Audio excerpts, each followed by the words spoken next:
उत्तर प्रदेश के कई जिलों से, बिहार के कई जिलों से, और साथ ही साथ दिल्ली तो है ही, जम्मू कश्मीर के भी कई जिलों से। मुझे यहाँ पे मिसेस पहली जम्मू कश्मीर की मिसेस इंडिया वो दिखाई दे रही हैं मीनू। तो इस तरह से बहुत लोग जो आज खिंचे आए हैं प्रेम से। नाम लेना मुश्किल है, लेकिन सबसे पहले मैं धन्यवाद और आभार व्यक्त करना चाहूँगी आज के इस कार्यक्रम के मुख्य आतिथ्य का स्वीकार करने के लिए, और यहाँ अत्यंत व्यस्तताओं के बीच में भी समय पर आ जाने की प्रतिबद्धता को पूरा करने के लिए हमारे जम्मू कश्मीर के उपराज्यपाल श्री मनोज सिन्हा जी को, जिनकी वाणी से आप सबों को तो एहसास हो गया होगा कि कर्मयोगी की वाणी जो है, आपने वाणी सुनी, मैंने बहुत नज़दीक से कर्म को देखा भी, महसूस भी किया, समझा भी। तो उस कर्मयोगी को हमारा शत शत आभार यहाँ आने के लिए। और हमारी मुख्य वक्ता आज के कार्यक्रम के मैं रंजन भाई, राजेश भाई और अपनी ओर से फिर बहुत बहुत आपको आभार देना चाहूँगी पूज्य स्वामी जी चिदानंद महाराज जी को, जिन्होंने फिर बहुत मुश्किल से, कष्ट से उन्होंने बताया भी नहीं। आज मुझे पता चला कि करीब 4.5-5 घंटे की यात्रा अभी उन्होंने की है इस कार्यक्रम में आने के लिए, और तुरंत इस कार्यक्रम के बाद फिर 5 घंटे बाद ये ऋषिकेश वापस है। स्वामी जी, आपका बहुत बहुत आभार कि आपने जीवन को समझने का, उसको साधने की जो कुंजी हम सबों के साथ में साझा किया है, उसके लिए बहुत आभार। और साथ में डॉक्टर गिरिजा देवी थी, जो कि अपने सौम्य व्यक्तित्व से, जो कि एक बहुत बड़ी स्कॉलर हैं और मेंबर ऑफ पार्लियामेंट भी रह चुकी हैं। अभी अभी BHU में इनको नवाजा गया है, और अपने सौम्य व्यक्तित्व से ही ना तो कुछ नहीं भी कह करके आपने बहुत कुछ कहा, उसके लिए आपको आभार। हमारे अत्यंत जो विशिष्ट अतिथि यहाँ पर सभा में जो मौजूद हैं, जो प्रोफेसर दिनेश सिंह जी, जो हमारे वाइस चांसलर रहे और अभी हायर एजुकेशन काउंसिल के वहाँ पर जो जम्मू कश्मीर में, जिन्होंने बहुत तरह के अपने नवीन प्रयोग आप लेकर के आए हैं, संजय सिंह जी जो कि यहाँ मौजूद है, संजय पासवान जी और अखिलेश सिंह जी, और सब जो यहाँ मुझे दिखाई दे रहे हैं, जो अत्यंत व्यस्त समय में यहाँ आए हुए NDMC के बहुत सदस्यगण हैं जो यहाँ पर बैठे हुए हैं, और हमारे ब्यूरोक्रेसी में जो IAS ऑफिसर्स हैं, तो बड़े वरिष्ठ IAS ऑफिसर्स जो कि दीपक सिंगल जी भी हैं, नवनीत सहगल जी जो कि चेयरमैन प्रसार भारती के कई दिखाई दिए, और शायद वो अब इंश्योर करने चले गए हैं कि ये प्रसार हो अच्छी तरह से, और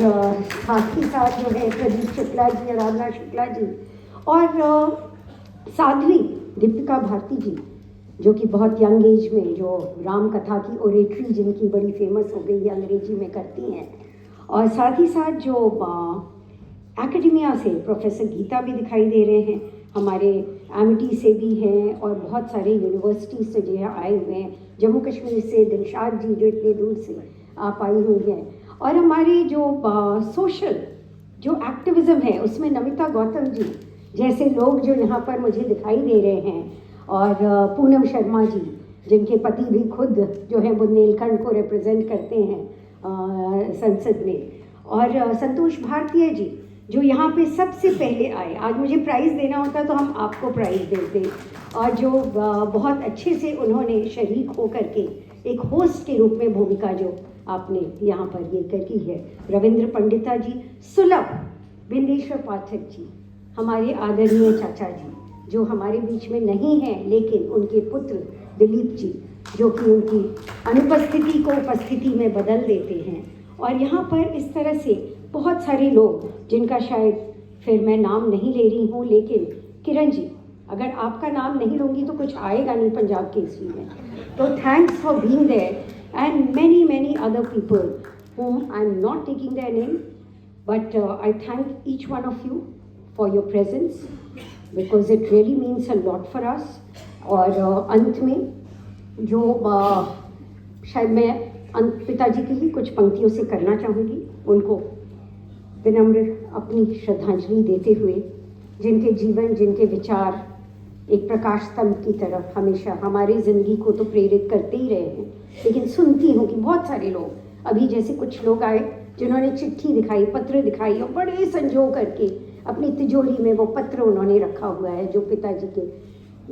साथ उनके हर संबंध को वो दिखाते हैं। तो वह जो रास्ता उनके पत्र, उनकी वाणी, उनकी लेखनी से हमें जो दिखाया गया, उसके प्रति सच्ची जो श्रद्धांजलि वो रहती है वो तभी हो पाता है जब हम सब शरीक होकर के इस तरह के विषय पे, समसामयिक विषय पे एक मंच, कोई एनजीओ नहीं है ये, शंकर संस्कृति बस एक मंच है, सिर्फ एक मंच है जिसमें हम साझा करते हैं साल में एक दिन इस तरह के विचारों पे। तो आप सबों का बहुत बहुत धन्यवाद करते हुए अंत में पिताजी की जो पंक्ति जो मेरे पास है उससे अंत करती हूँ कि वन, पर्वत, सागर, धूप, छाँव, हवा, पानी ये सब जीवित सकते हैं और इसको जो पा जाए वही अपने आप को पा सकता है। हम भटकने में पूरी ज़िंदगी समाप्त कर देते हैं लेकिन पाते कुछ नहीं है। कारण हमें यह पता ही नहीं रहता कि हमारा अभिष्ट क्या है, हम क्या खोज रहे हैं, हमें क्या पाना है तथा उसे पाने की राह क्या है। और यही फासला, जो राह पाने का जो पहेली है और जो उत्तर है, उसी फासले को कम करने का आज यहाँ पे प्रयास किया गया। उस शून्यता से पूर्णता की जो बात यहाँ पे इस मंच से हमने सुनी, यह प्रयास किया गया और इस प्रयास में जो एक लिविंग कॉन्शियसनेस की बात की गई, इस प्रयास में कहीं ना कहीं वह सफल तभी होगा जब हम में से एक एक जो है यहाँ की उस वाणी को अपने साथ में लेकर के जाएंगे और उन विचारों को और भी ज़्यादा पुष्पित पल्लवित कर पाएंगे। इसी के साथ हृदय से आभार उन सबों का जो कि वर्चुअली भी जुड़े हुए हैं, बहुत सारे लोग, सबका आभार सर, बहुत बहुत आभार।